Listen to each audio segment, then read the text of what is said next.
আল্লাহর এত কোটি কুদরত চারিদিকে থাকার পরেও যেই চোখ আল্লাহকে চেনে না, তোর কোনো চোখে নাই বেটা, তুই অন্ধ, অন্ধ বেটা। তুমি বুঝছো কেবল জীবনের মানে খাও আর পেশাব করো আর যৌন চাহিদা পূরণ করো আর ঘুম যাও, এক বেলা উপার্জন আর এক বেলা বিনোদন।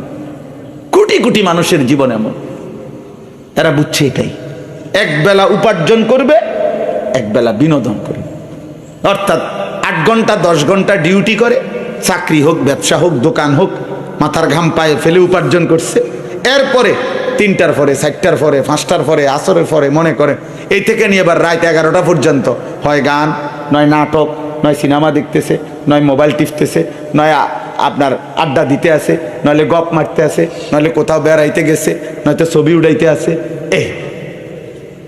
এই না হুজুর বলেন, বাকি টাইম কি বিনোদন, আর এক বেলা হলো উপার্জন, খালাস।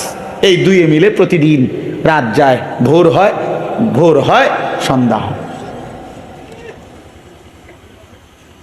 আহা, আল্লাহ কোথায়, আখিরাত কোথায়, কবর কোথায়, মৃত্যু কোথায়, জাহান্নাম থেকে বাঁচবে কে, জান্নাতে যাবে কে, মিজানের পাল্লায় নেকি ভারী হবে কেমনে, ফুলসেরাত পার হবে কিভাবে, এগুলো কোনো বিষয় না, এগুলো মোল্লাদের বিষয়। আজারিয়া হুজুর যারা বেউকুফ হুজুর, একবেলা এই যারা পড়ালেখা করছে জেনারেল লাইনে, অথচ নামাজ নাই, সেজদা নাই, আখিরাত নাই, বন্দিগি নাই, 16 বছর পড়ার পরেও আল্লাহর কোরআন পড়তেও পারে না।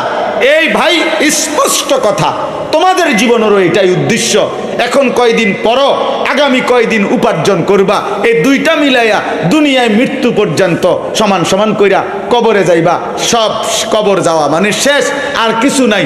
দুশ্মন বেঈমান 190 বছরের ব্রিটিশের এই শাসন দিয়ে আমাদেরকে এই অশুভ, শুধু একমুখী, শুধু জেনারেল, শুধু দুনিয়ার আসমানের নিচে আর জমিনের উপরে, এই মাঝখানের এই পড়ালেখার কিছু স্বপ্ন দেখাইয়া আল্লাহ ভুলাইয়া, আখিরাত ভুলাইয়া, জান্নাত জাহান্নাম ভুলাইয়া, আল্লাহর কোরআন ভুলাইয়া লক্ষ কোটি মুসলিম যুবকদেরকে কলিজাত থেকে ঈমান আখিরাত সব দূর করে দিছে।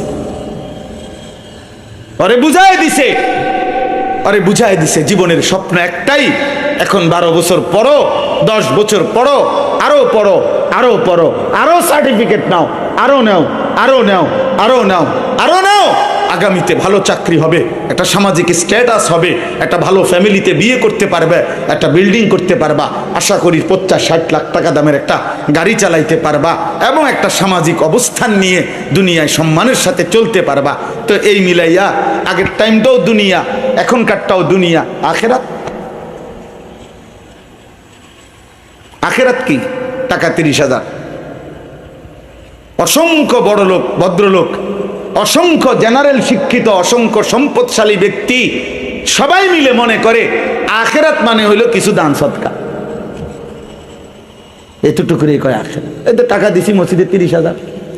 আমার তো কত ভদ্রলোক বলছে জীবনে সমস্ত সুদের লেনদেন, পুরাটা শরীর তার সুদে, তে যে হাসে লোনে হাসে, কানলেও লোন, গাড়ি বাড়ি বাজার সদাই পুরাটা বডি লোন, সুদে। কিন্তু দোয়া, হুজুর দোয়া করবেন, গ্রামে একটা এতিমখানা দিছি, 60 জন ছেলে এতিমখানা খায়। আখিরাতের বুঝ করে রাখছে। ওই যে 60 জন বাচ্চা যে কি খায়, এতিমখানায় ভাত খায়, এই জান্নাত। আখিরাতের বুঝ করছে, আর নিজে সুদ খায়, বুঝছেন? অথচ দান সাদাকা তো গুনাহ না, সওয়াব ঠিক আছে, কিন্তু এটা তো একটি আমল। কথা বুঝেন নাই? বলেন দান সাদকা এটাই পুরা ইসলাম না এটা একটি আমল? 100 কোটি টাকাও যদি দান করে তাহলে একটি সেজদার মোকাবেলায় যথেষ্ট হবে তো? মানে 1 ওয়াক্ত নামাজ ছুটে গেল, মাগরিবের ফরজ, বিনিময়ে আমি 100 কোটি টাকা দান করলাম, সমান সমান হবে তো? তো 100 কোটি টাকা আমি দান করলাম, কিন্তু আমি 10 কোটি টাকা সুদ খাইলাম, তো এই 10 কোটি টাকার সুদ যেই গুনাহ, এটা আমার 100 কোটি টাকার দানের দ্বারা এটা মাফ হয়ে যাবে তো? তাইলে আখিরাতকে আমরা নওজোয়ান ভাই, তোমরাও আজকে মামুলি অনেকে, তোমরা অনেক কিশোর যুবক ছেলে, তোমাদের মাথায় অনেকের যে আখেরাত মানে শুধু শুক্রবারের জুমার নামাজ, 2 রাকাত নামাজ। ইমাম সাহেব যতক্ষণ নামাজে না দাঁড়ায়, নিয়ত না বাঁধে, ততক্ষণ পর্যন্ত ওই মসজিদে যদিও ঢোকে, কিসের খুতবা, কিসের ওয়াজ, ওর ধান্দা নিয়ে আসে, হয় মোবাইল টিপতেছে, নয় পাশের জনের সাথে কথা বলতেছে, বিরাট বুদ্ধিজীবী বুঝাইতেছে কিছু না কিছু। ইমাম সাহেব বেচারার 45 মিনিটের বয়ান, এটাও শেষ, খুতবা হইছে মাঝখান দিয়া, এটাও শেষ, কোনো কিছু তার পরোয়া নাই, কারণ এগুলো তো তার চাপটার না, তার তো আখেরাত বলতে কিছু নাই, তার তো হলো দুনিয়া। তো বলে শুক্রবারে আসলে কেন? ওই যে মানুষে কানাঘুষা করবে যে তুই তো এমন আবু জাহেল, তুই তো কদ্দুর শুক্রবারেও পশ্চিম দিকে আসার খাস না, তোর মতো অজাত মুসলমান হয় কেমনে? এই কথাটা যদি কেউ না বলতো, তাহলে এই নাফরমান শুক্রবারেও যাইতো না। এই মানুষে বেশি মন্দ সন্দ বলে শুক্রবারে না গেলে, এই জন্য লজ্জায় পড়া 2 রাকাত নামাজ পড়ে। আখেরাত মানে 2 রাকাত নামাজ, কথা বলেন না কেন?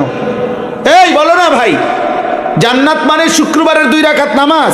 তাহলে আমরা যারা 5 ওয়াক্ত নামাজ পড়ি, আমরা বেকুব? হ্যাঁ, তুমি চালাক, তুমি ভাত খাইয়া চালাক হইছ, আর আমরাই আজকে 44 বছর শুধু চিরা খাই 3 বেলা, নাকি আমরা বোকা?